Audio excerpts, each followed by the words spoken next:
We have our first colleague from Australia joining us. Okay. Please, thank you.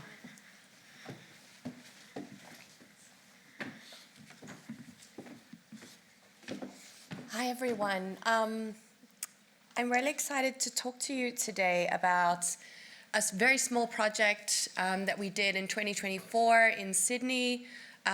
The title of this presentation is also the title of the journal article that should be coming out in the JALIA journal early next year.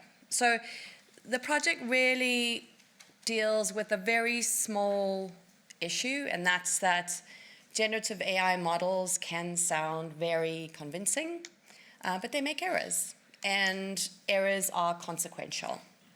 So we've seen some really interesting errors in the past. We've seen some that are obviously wrong, probably not harmful, we hope, like this one in 2024 when Google's AI answers responded to the question, how can I make my cheese not slide off my pizza?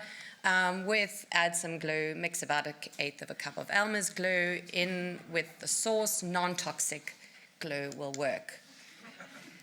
There's others that we've seen that are not obviously wrong, but are probably harmful. So also in 2024, ChatGPT falsely named Brian Hood, the mayor of an Australian town, as a guilty party in a foreign bribery scandal when he was actually the whistleblower. He tried to sue OpenAI, but later dropped the case. In another example, in a submission to an Australian Senate committee, a group of academics apologized because they'd used Google Bard to make summaries and had included false case studies of wrongdoings by consulting firms. And then another example close to home for all of us, I'm sure, doctors using hallucinating transcription tools for recording highly sensitive patient data. Now, errors are not a problem in themselves. Errors become a problem when users passively accept answers and outputs. And the AI, as we've heard, trains us with their authoritative voice and tone, and their lack of communicating the uncertainty behind each of the claims that they're making. So, on the idea of AI errors, according to AI pundits, errors are just glitches on the way to progress. I often get this when I talk about errors, people just say, well, they're just getting better and better, which actually makes the problem of users becoming more dependent on the answers that will inevitably involve some errors more problematic. So errors, according to pundits, are unavoidable in systems that are permanently in beta. They can be fixed, and systems can be debiased. Usually humans are to blame, and as Elish has written in a really lovely paper, it's usually the nearest human operator. Actually, AI errors, as we've seen, are a feature, not a glitch. Progress is not inevitable. Models don't always get better. Errors are permanent when systems are released consistently in beta. They need corporate motivation to be fixed. Systems can never be debiased, especially automation bias. There will always be biases, and they require system accountability.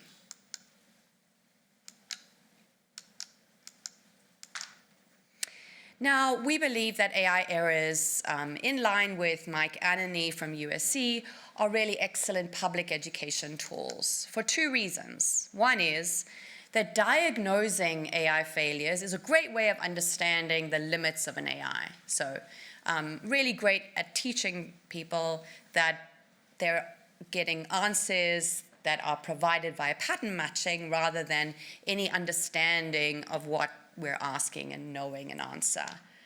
But more importantly, probably, having local errors can really stimulate discussions about the bigger questions relating to the distribution of risk and the allocation of responsibility in AI systems, where error is really inevitable and always will be. And that is, who has the power to determine when failure has occurred? How many errors should we tolerate? Who is accountable? These are public questions that the public needs to engage with.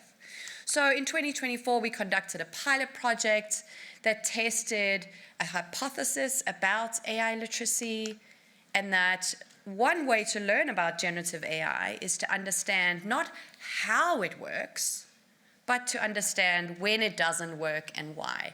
Now, there are lots of really interesting incident databases or error databases. What we wanted to do was really bring this home beyond computer science classrooms into the library, working with librarians.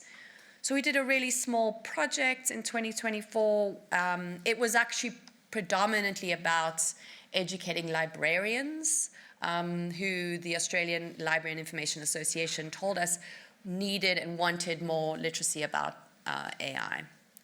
But there was also a secondary audience, and that was their clients.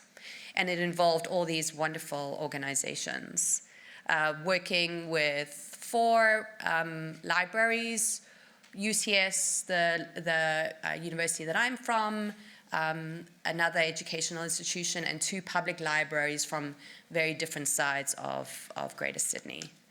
This wonderful research team worked with me on the project, design researchers and social scientists.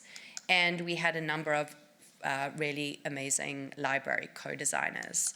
So the project really was a participatory design project. So it was where librarians engaged with the idea of AI error and uncertainty. We did a survey to try and understand what their level of confidence and skills were in generative AI, interviews, and we did workshops with them where we developed some data and then developed a prototype for an exhibition that we held in the 4 libraries at the end of the year. One of the activities that we did was to get librarians to imagine questions that they imagined an AI could answer versus questions that they imagined an AI could never answer, and on the other axis, mundane or prosaic questions and completely fanciful questions. So in the end, we got a lot of data. This is just an example of it. AI, they thought, could easily answer what is the capital of New Zealand, but probably not so much where will humans live in 3099. We also asked them to develop some interesting system prompts, and the idea here was to build a machine that would make its uncertainty really transparent, rather than hiding behind this idea that they were omniscient and that there was no uncertainty between the answers. Developing the machine, so the team used an LLM to expand the data set of these questions, answers, and prompts. Tiny Llama was used to fine-tune, and it ran live on a little Raspberry Pi. Exhibit visitors could also submit their own questions, and you can see some of those questions on the website. We had a poster that explained to visitors how the machine worked, and that was the misbehaving machine in action. The exhibit had 4 posters and the machine running these question and answers and the prompts using the little Raspberry Pi. We conducted an evaluation of the confidence levels and on 2 different axes. One was librarians' own ability to be able to navigate or use generative AI and to answer questions. So we specifically looked at search and discovery of information in relation to this project. And we saw the best increase was actually in librarians' ability to support their clients to be able to understand better what outputs generative AI was giving them and how to navigate generative AI. Now, some of the librarians, there were 14, I think 2 of them said that their own confidence and skill level didn't increase, because some of them were coming from university libraries who have been really, really at the forefront of these questions for I would say many years, but it hasn't been that many years, an intense period. and others were in very small public libraries. But everyone was able to increase their confidence and be able to support others. And I think that came from the ability to do this public exhibit, which was teaching people about AI. Now, one of the most interesting comments came from one of the librarians right at the end of the final workshop, and that was that now their lack of confidence was in the LLM, not in their ability to prompt it. And we're seeing this when people learn more about AI, their confidence actually decreases in the LLM and increases in themselves. And that kind of increase in agency is exactly what we want to see in AI literacy projects. So in the end, it's a small project and it's a small part of AI literacy, but we really thought that as a result, we can start to learn about how AI works by understanding when and why it doesn't work. There's a preprint of the Jaya article. If anyone wants, please send me an email. It will be out in a month or two. And we're also making all the workshop materials available on the website in about a week, so email me. You can go to the website, misbehavingmachines.net, and you can see all the live questions that people had posted about questions they imagined the AI could never answer, and some other really interesting resources there. Thank you so much.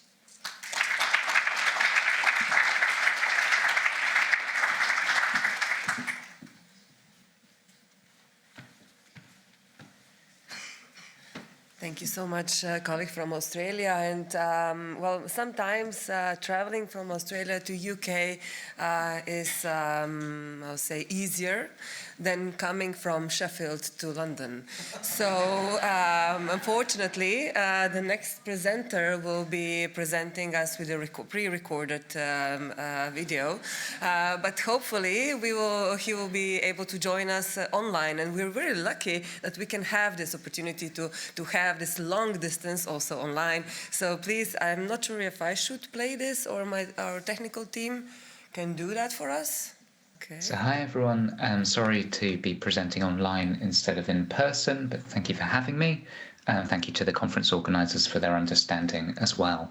So in response to the conference theme of AI everywhere all at once, I want to present some preliminary findings from my project, Recognising Text Recognising Processes, Explainable Automated Text Recognition for Scottish Spiritualist Newspapers, supported by the National Library of Scotland and also the Digital Humanities Institute at the University of Sheffield, where I'm based. The project explores how AI-enabled transcription can work together with explainable developmental principles, so those which aim to help non-technical users understand how transcription models reach their results.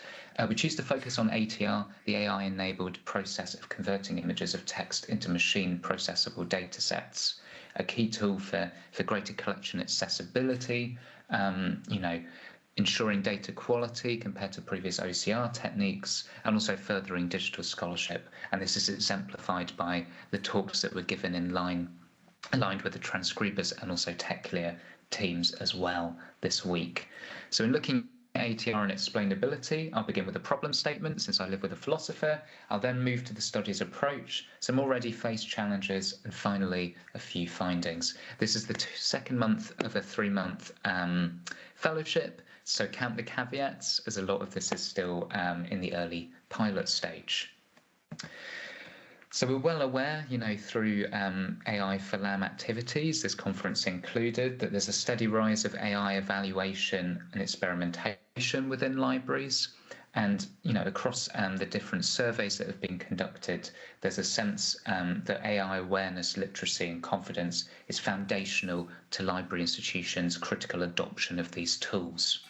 But what does that look like in practice? This is where we get to the problem statement, echoed by Padilla, that despite the growing awareness of AI capabilities, a gap remains between conceptualizing these tools and operationalizing them locally at the level of library workflows, positions, policies, collections, and infrastructure. So with the NLS acting as our primary case study, we aim to ensure that the role of AI-enabled transcription is situated against the backdrop of the organisation, its technological advancements, but also shifting user expectations. And therefore, the institutional context of the library is foregrounded instead of abstracted from our studies approach. So, in attempting to contend with that conceptualization operationalization problem, this project asks how far explainability can be applied to the seemingly innocuous ATR process. And ATR performs a perfect case study for assessing how to deepen this sense of AI confidence within libraries, with its outputs often requiring the use of multiple systems, formats, sufficient ground truth data, manual correction, and also involving staff across multiple sites. Therefore, well-articulated processes are increasingly important as libraries incorporate ATR within their wider collection systems. We also want to ask, how far explainability is required for national libraries to utilise these technologies at scale, and also directed by some considerations from computer science technical papers citing that explainability sometimes compromises ATR accuracy and scalability.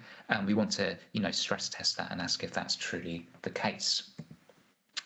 So the Library of Congress's AI planning framework of understand, experiment and implement acts as a methodological wrapper for our study in measuring how far explainability relates to ATR processes, and also libraries' subsequent user requirements in adopting such tools. So first, we were directed by research and practice discussions with the NLS Digital Scholarship team, digital preservation, and the library's AI consultant, Daniel van Strien. We constructed a list of predominant ATRs, which is not exhaustive, to comparatively transcribe the same 50 pages of the Spiritualist, and we're currently midway through this trialling, with these tools also purposely representing different ATR business structures, from open source to community built to commercial LLMs as well.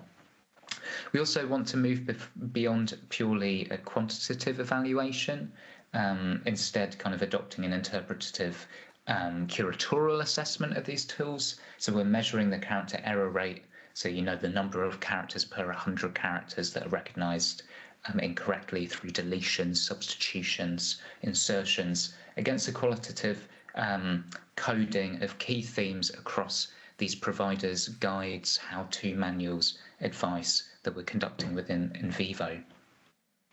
And this frames explainable ATR as a social issue requiring a meaningful exchange between informed actors, and hopefully gets us to that implementation stage where we can adopt a preferred ATR that will become the basis for NLS activities and knowledge exchange training. It also means that in the process we can more accurately represent the Spiritualist newspaper, which is currently available on Data Foundry's Dirty OCR. And this is a core source for understanding the religious movement and how they reflected their seances with the deceased. And a nice parallel emerges because during these Scottish seances, a lot of mediums talked about automatic writing when channeling mediums' forces. And it, emerges, there's this parallel emerges in our articulation of a similarly extracted system with its own internal logic.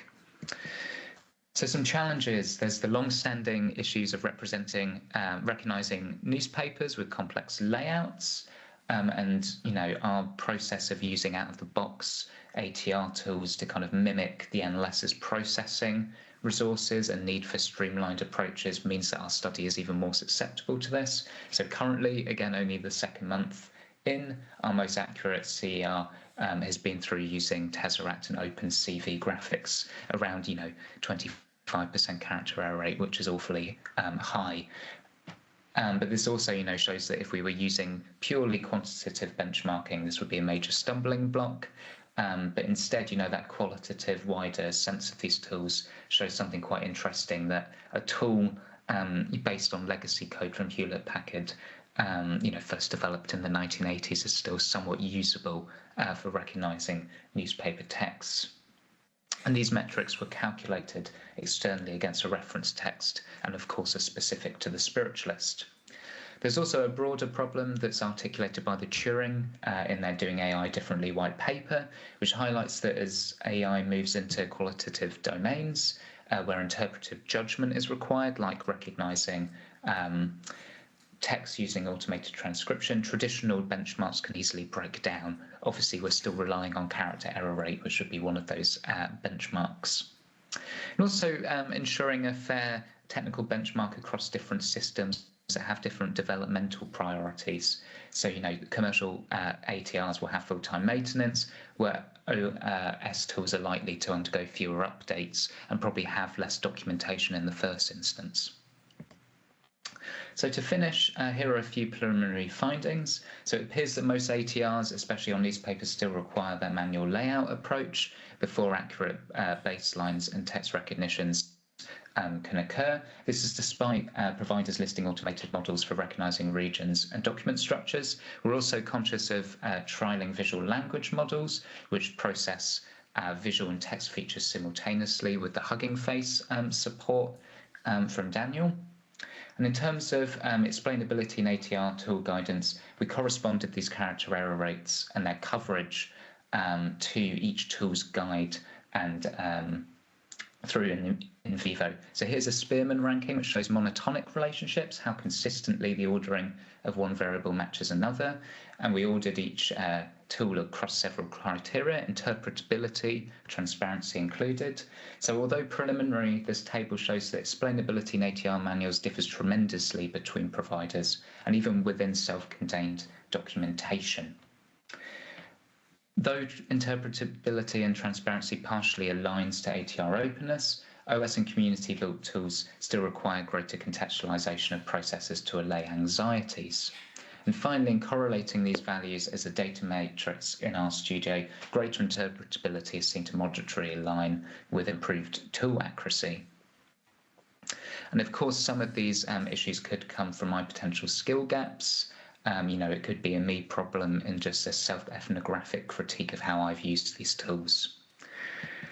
So finally, I want to mention that our reference text corrected within Transcribers is now the basis for a public model entitled Ghostwriter. I know Halloween has long since passed, we're approaching Christmas, and the model is now publicly available by the platform with a reported CR on the Spiritualist of 0.89%. So I'd be interested if anyone is willing to test it, how far it's applicable to other 19th century newspapers as well. And this follows Hugging Face's priorities in data sets as infrastructure, getting the data out there before kind of constructing wider infrastructural workflows as well.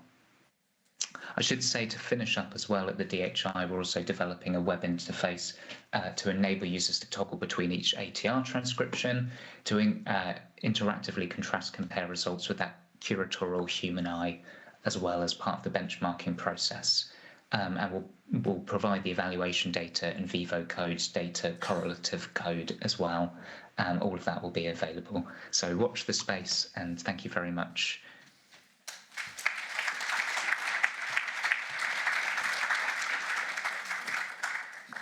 Thank you very much, Joe, and we hope you will be able to join us at the end. Now we are moving on to the CultureQuest, and our colleagues from Bristol, please. Thank you.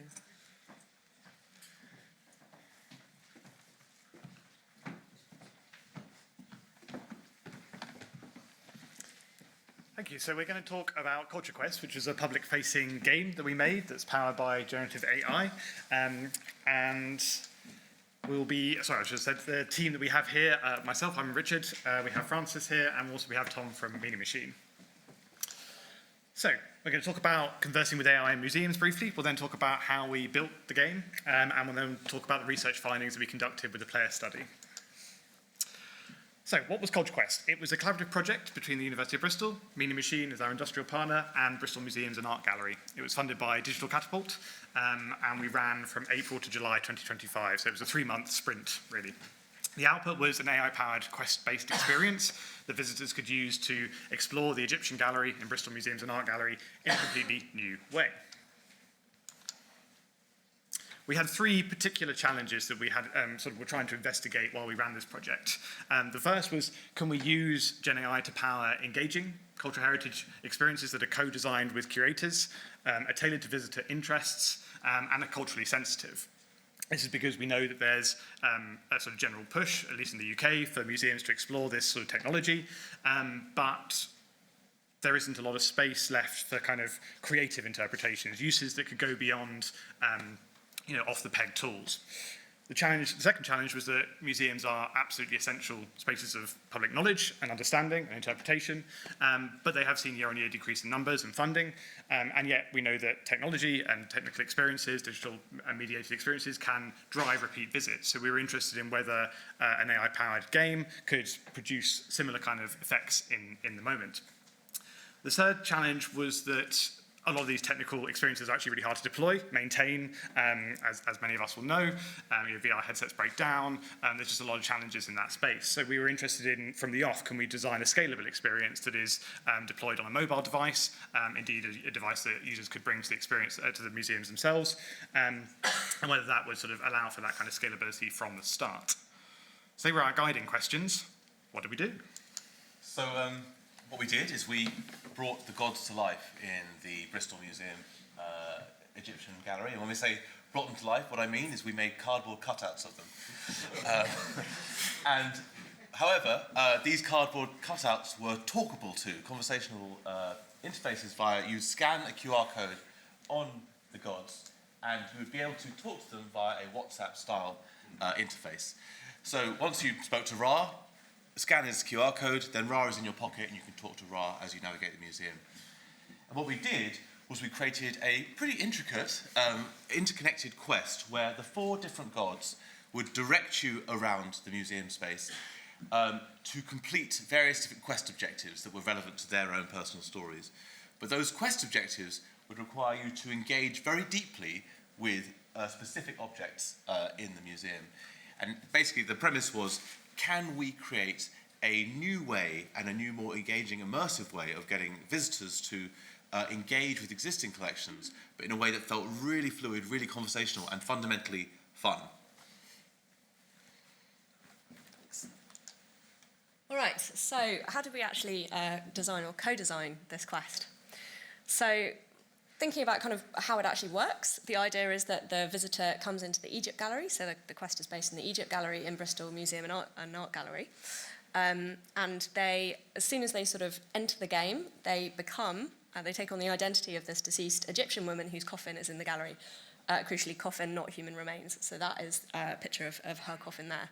And the idea is that this woman has found herself in the Egyptian afterlife, and she has to navigate through it successfully to get to eventually the weighing of the heart test, and eventually the field of reeds at the end. And in order to do this, she has to interact with these gods, these non-playing characters or NPCs. So Osiris, Anubis, Mut, and Ra. And each of these gods sets the player sort of certain tasks that she has to complete by sort of moving around the gallery, interacting with objects. They each have their distinct personalities and goals, and we'll talk a bit about how that was made possible. And they also crucially display awareness, sort of not only sort of very broadly of Egyptian sort of culture, but also crucially of the gallery itself and their own surroundings in that. Cool. So the way that we built this is through, so Meaning Machine, we sort of specialise in AI-powered characters, quests, and interactive experiences. And we built a sort of technology suite for specifically video games originally. However, our kind of long-term relationship with the University of Bristol led us bringing some of those tools into this space. And for this project, what was used was this tool we call Conversation Creator, and it enables you to set up all the gods in this instance, to define whether they are haughty, sassy, annoying, whatever it might be, and to define, to add all the knowledge of the space, so all the kind of the game conscious or space conscious knowledge, but most importantly, control all the states. So basically control all the objectives and essentially build the quest in the way you might traditionally build an emergent or a static quest in a video game. But in this instance, we were building a quest that was fully open through conversation via a WhatsApp style interface, and did that balance between an emergent experience but also a very structured experience that could deliver against curatorial goals. So a bit more on that structure. So we had to sort of think quite carefully about how we could structure this game so that the visitor would have to visit all the gods and complete all the tasks before they'd be able to finish the game.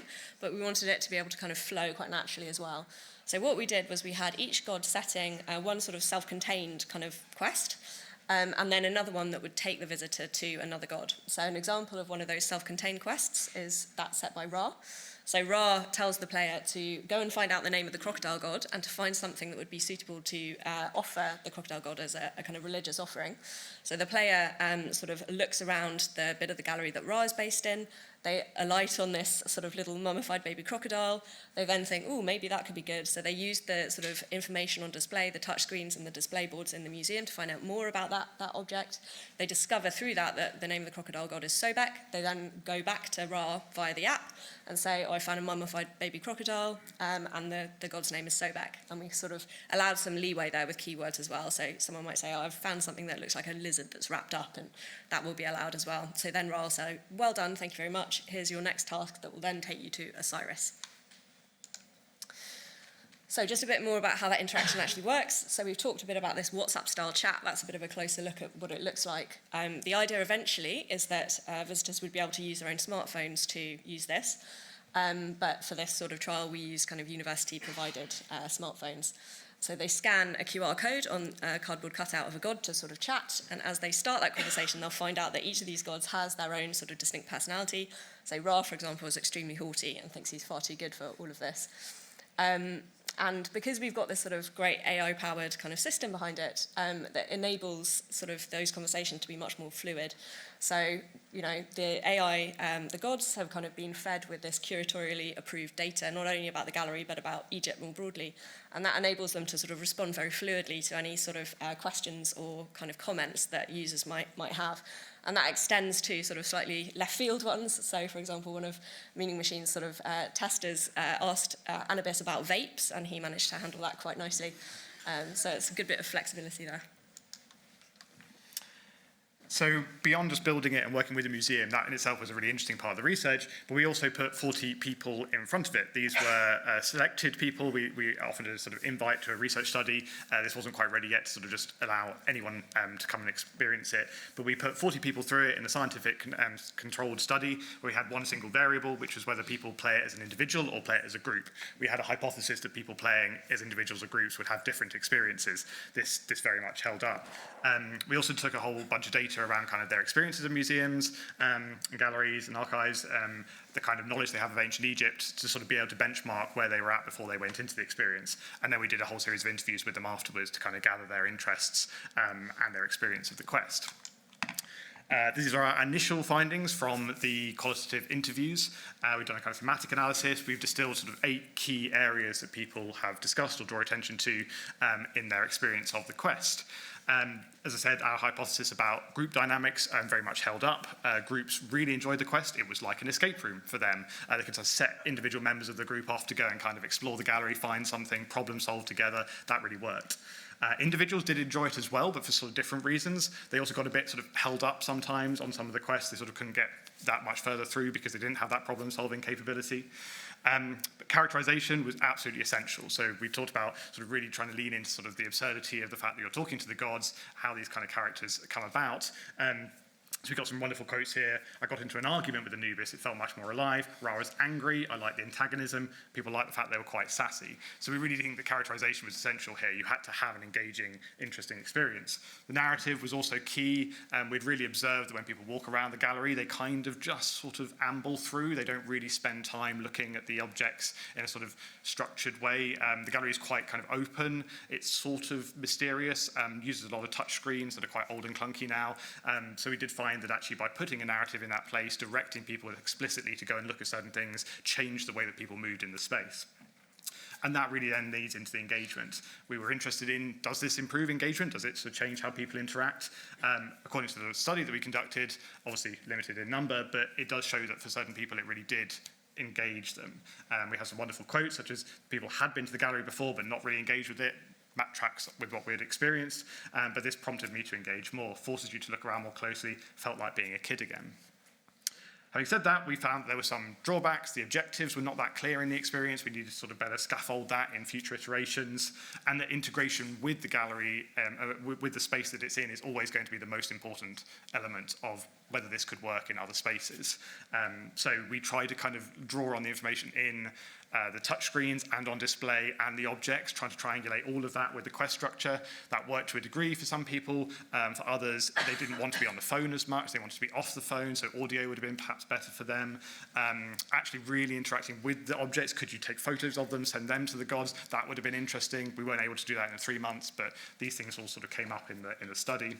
The user experience could certainly be improved as well. The WhatsApp style interface was good up to a point. And people were also interested in whether you could design specific versions of this for younger demographics, for older demographics, so that people had different kind of points of entry to the experience. So from this, we've distilled already kind of 6 key learnings for the next sort of design iteration, which would be to sort of formalize that group dynamic. So whether you went in as an individual or as a group, we think we could play into that. Tailor the narrative a bit more and raise the stakes. We did originally have the idea that you were trying to rescue a trapped archaeologist somehow, and that you were kind of there trying to sort of save this person, and sort of engage in a series of tests as a result. Didn't quite work. We ended up going with a kind of more ontologically distinct space where it's all sort of in the afterlife. But of course, the Egyptian afterlife is actually not meant to be a kind of eschatologically scary space. It's actually meant to be about consistency and continuity, and you get through it, you know all the stuff you need to, and you get to the end. So that's the quest, but that didn't have perhaps as much stakes as people wanted. Again, the integration, focalizing the actual exhibition is absolutely essential. We really tried to do that. Here we have Hori, a priest who's engaging with Ra. He's a character in the quest. Ra, Anubis is really annoyed with Hori. We really tried to lean into that, but we need to do more of that. Make the gods helpful as well. They were a bit unhelpful. They sometimes just were annoyed that you were talking to them and wanted you to go away, which was great for some people. They loved leaning into that. But others were like, no, I just want, what do I do next? Please help me. So we could perhaps build some of that in. And then the multimodal input's the sort of final bit. That for some, they wanted to be off their phones when they're in the gallery. So audio could have worked, but then that obviously means it has to be more an individual experience. Being able to use your phone to perhaps take pictures, image recognition, that sort of side of things would be really interesting to try alongside the conversation-based interface. And actually, people didn't want to do it on their own phone. They would have preferred to have loaned devices from the museums. People want to be not downloading more and more apps on their phone. So there were some really interesting learnings that we're able to distill from the short, small study we did anyway. Thank you very much for listening.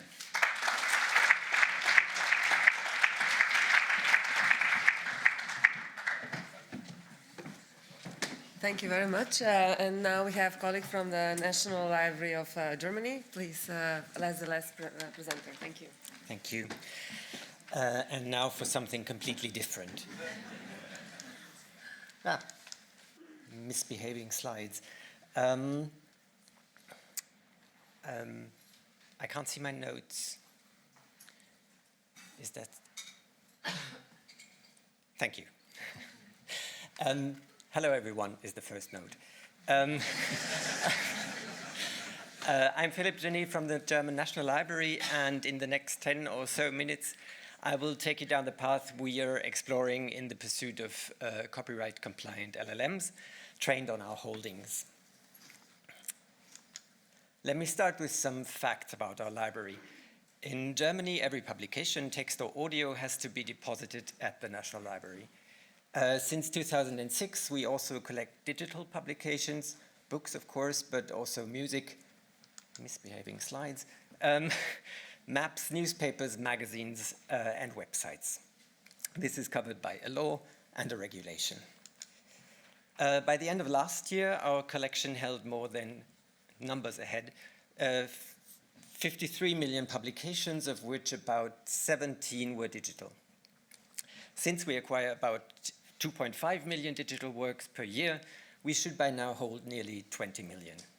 These contain 4 million monographs, ebooks mainly, but also dissertations, some audiobooks, and websites, but also more than 13 million e-papers, magazines, and articles. It's a very rich and diverse collection, covering pretty much all written production in German language. And our mission is to make that accessible and useful to our users, so basically and potentially for everyone. But then there's copyright. Only a fraction, about 10% of our digital collection is copyright free. The rest can only be accessed on premise. That means in our 2 buildings in Leipzig and Frankfurt. So how can we unlock this treasure of 18 million works for, let's say, scientific research? German copyright legislation, luckily and wisely, has some exceptions. 2 of them are dedicated to text and data mining. Article 44b is for TDM for commercial purposes and 60D for scientific research. But still, as you can guess from the decision support sheet that we created in the Text Plus project on the right side of the slide, Article 60D makes it possible to do TDM, but it still comes with a lot of conditions and restrictions. In a word, it's complicated. But what we can do as an infrastructure institution is to conduct TDM on our holdings ourselves. And this leads us to the concept of derived text formats, or as I fondly call them, DTFs. So what are DTFs? DTFs are texts that have been manipulated in a way that they are no longer copyright relevant, but can still be used for scientific analyses. To create a DTF, we start with enriching the original text with annotations, such as part of speech, lemma, dependencies, and so on, and or with statistical information. In a second step, we then reduce the information in the text in such a way that what remains is not covered by copyright anymore, and thus can be made available freely, but is still suitable for research. However, a key condition for a DTF to be copyright-free is that the source text cannot be reconstructed in an easy manner. That is also true if you combine different DTFs of the same source text. So, coming back to what we do when we create DTFs, in other words, we shred them to shards, but glittering shards, as you will see. There are rules to what we do when we create a DTF. As a matter of fact, hold on, you will get a better picture later, in a minute. As a matter of fact, we're currently setting up a standard on that matter. First, you have only 4 operations at hand: deletion, retention, substitution, and randomization. Second, you have to choose a granularity and a scope on which you want to apply those operations. The ones on the slide are examples. There are, of course, more to choose from. What you must be aware of is that not every combination of operation, granularity, and scope automatically leads to a copyright-free DTF. And also keep in mind that reconstruction of the original text must always and ever be impossible. And when combining different DTFs of the same source text, also. If, for example, you only retain the amount of every token in a document, you get a so-called bag of words, a term document frequency, that is definitely not copyright relevant. If you delete specific tokens from a work, you can get dramas, say, without the spoken text. That also doesn't infringe on copyright. Or you can randomize and take a photo. You can randomize all sentences in a corpus, and if the corpus is large enough, that might even be enough to make it copyright-free. I'll freeze. Here are some examples of DTFs and what they're good for in research. A bag of words can serve to classify or cluster texts, and it's even enough to attribute authorship. N-grams, some of you might know them from Google, allow stylometry and are used in automatic speech recognition and in the analysis of grammatical change in language over time. And the dramas without spoken text I mentioned can be used for collocation, concordance, or network analysis. So now, what do we do with these miraculous DTFs? We train LLMs with them. At least we try, in a research project called Coral. The idea is intriguing. DTFs are not covered by copyright, but still contain the essence of their original texts. And if the models are trained with DTFs, they will never have seen an original text and thus can't reproduce copyrighted material.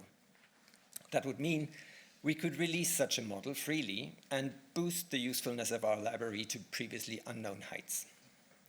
But alas, there are also downsides, and pretty bad ones. DTFs tend to have very short context windows, where LLMs need large ones.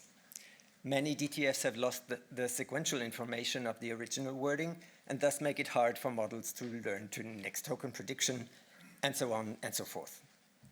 In the end, that could result in a lack of quality, transparency, and usefulness of the models. A thing is that we try to avoid, obviously. In order to balance the trade-offs, we are currently concentrating on encoder models. They're not primarily designed to generate text, which implies that with them we would not target the broad audience we would with a generative LLM, but we could still use them internally or make them available for researchers. Because encoder models perform very well when it comes to search and retrieval, classification, or downstream tasks. Additional advantages are that encoders are much smaller than generative models, but often perform better.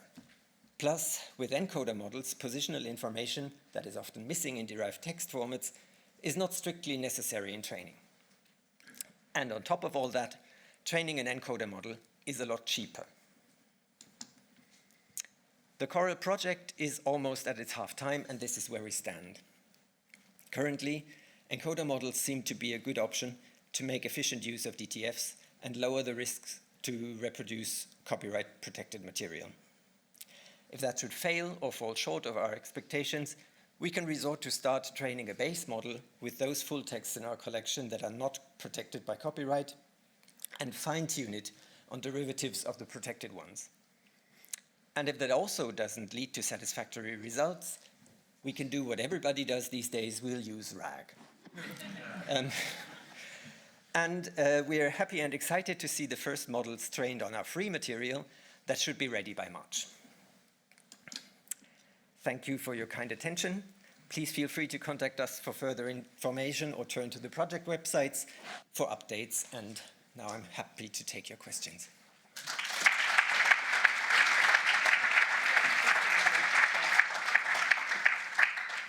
So thank you very much, and we have a few minutes for questions, and I would like to invite all the presenters that are here to join me on stage.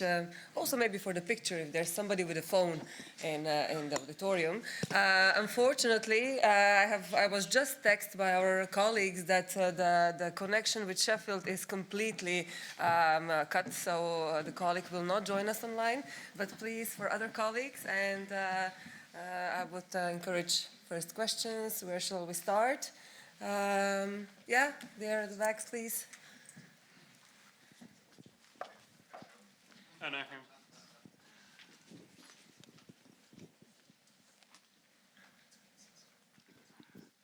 Thank you. All the presentations were really impressive. So real use cases that you can use in museums, libraries, it's really impressive. But I just had a specific question for the quests. So the game, I love games. So I am from Belgium, so we have also big museums with Egyptian collections, so I see what you're doing. So that's not a problem. Now, my question specifically is when you're chatting, a lot of people will also, question things that in your AI information is not available. Are you also capturing this and retraining this also for future use? Because I think this could be really, really interesting also to improve your model. Two quick points. I'll do the first one. Two quick points. I'll do the first one, then hand over to Tom. The first one is that the study data that we've got gathered all the logs, all the questions that people asked, and we haven't yet had a chance to go through them to the point where we've got the findings. So once we've done that, I think we'll be able to distill some further additional interesting points in terms of what Meaning Machine do. Tom, do you want to talk about the... Yeah, I mean, I think that there is obviously this interesting barrier that we faced, which is like you want to make sure that the Egyptian gods know everything they should know about, but don't talk outside domain, or if you do challenge them on domains that are outside their space, that they handle that question in a way that is meaningful and fun, but not disruptive to the curatorial kind of design. I think it's one of those things we really do face normally with video games in general, which is handling that kind of grey area.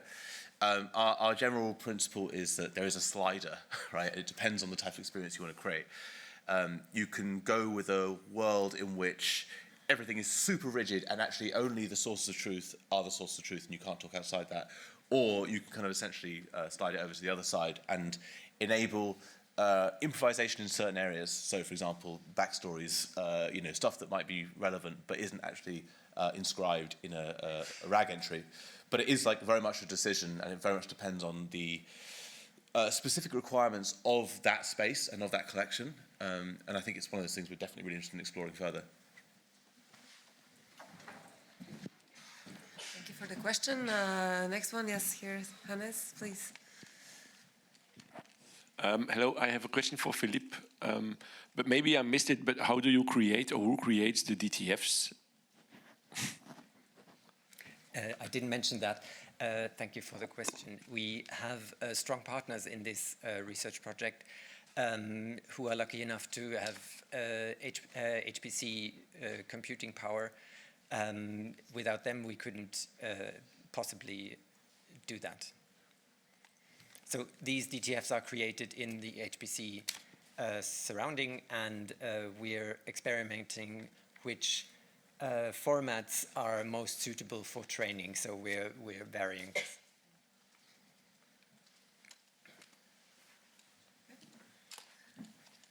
There, a little bit at the back. Yeah, please. We have two questions in a row. Thank you. Yeah, my question is for the last presenter. It does appear to me that what the DTFs are doing seem to be an infringement of the moral rights of authors, of copyright holders. Now, in that circumstance, maybe based on your German laws, do you have provisions for compensations for such infringement or infraction of the moral rights of the copyright holders? Thank you. Thank you for the question. I can see that argument. German copyright doesn't elaborate on that part, but in the context of this research project, we're not intending to infringe on any moral rights, and we are not there to publish any model right now. But that's a thing we should also consider.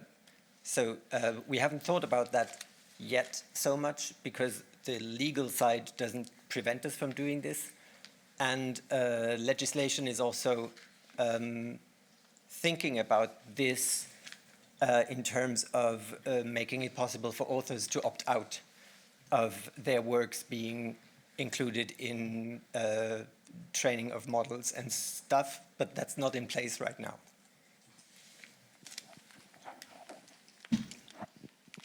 Hi, I have a question for the Bristol team. I wondered if during your testing, did you have any participants that were more expert in ancient Egypt history, and did you notice any differences of perception depending on the level of knowledge the participants already had? Yes, we did, and yes, we did. We've had a professor of Egypt play the game. She asked different questions. That's sort of what we noticed, and she was looking for different things. I think the benefit of the system is that you can play it at a very superficial level, and you can play it at a very deep level, and it allows for that sort of sliding scale as well. I think that's the best answer I can give so far.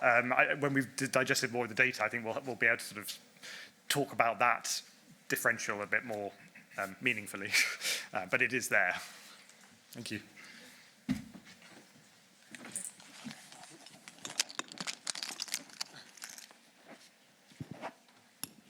Thank you so much. Also, again, a question for the CultureQuest team.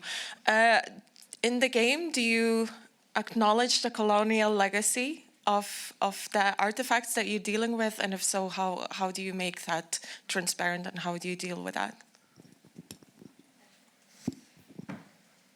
Yeah, so this was kind of right from the start quite important to how we did this. So we were working very closely with the curators of the gallery, and at Bristol, there's quite a lot of work going on to sort of decolonise the galleries. So that was sort of part of the information that we kind of fed into the system around, you know, what was sort of particularly acceptable about talking about human remains, for example, but also about sort of talking about, you know, kind of the diversity of the ancient Egyptian world. So it was sort of part of our collaboration really with the curatorial team to sort of make sure that the AI was able to deal with that. I think we'll need to sort of dig into the data to see whether any of the participants did actually go down any of those routes, but it'll be interesting to kind of see how those conversations rolled out, and they'll definitely be sort of part of how we develop the game going forward. We have questions also on this side of auditorium, so please. Yeah, thanks very much for the presentation, very interesting. My question is for Philippe. As a researcher, I'm very interested in this kind of data, and I wonder what kind of challenges and decisions you had to make specifically for German language. So when you, as far as I understand, when you tokenize the text, then so we are losing information like gender, declination, like and also what happens to words like when you have like these two words that form a new, like Schauspieler would be, when you tokenize, do we lose the context, like also the meaning of the word actually? Yeah, what kind of decisions did you make in this regard?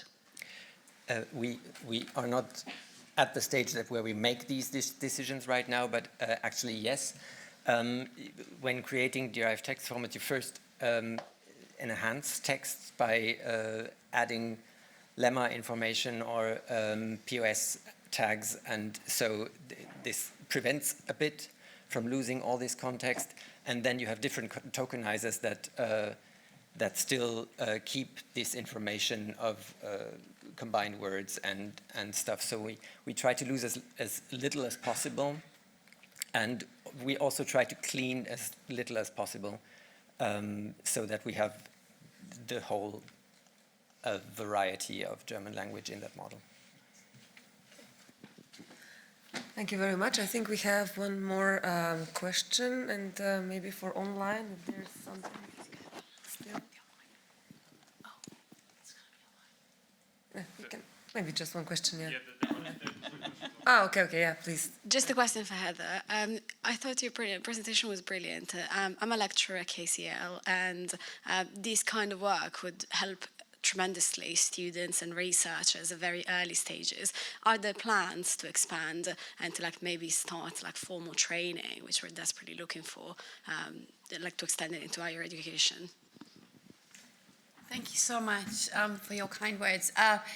Yes, everyone who sees this says that it would be super helpful, and it actually was developed originally by the designers, the design researchers with their own students. So we are wanting to make all of the worksheets available, and it's a really nice little workshop you can do very easily, like in a tutorial.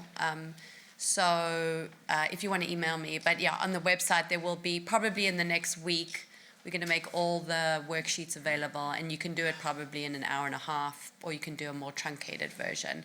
But yes, we're also thinking about how to expand the library pilot, but probably what we're going to do is it's going to be more around the workshops, not actually building the machine, because the workshops were really, really generative and super helpful.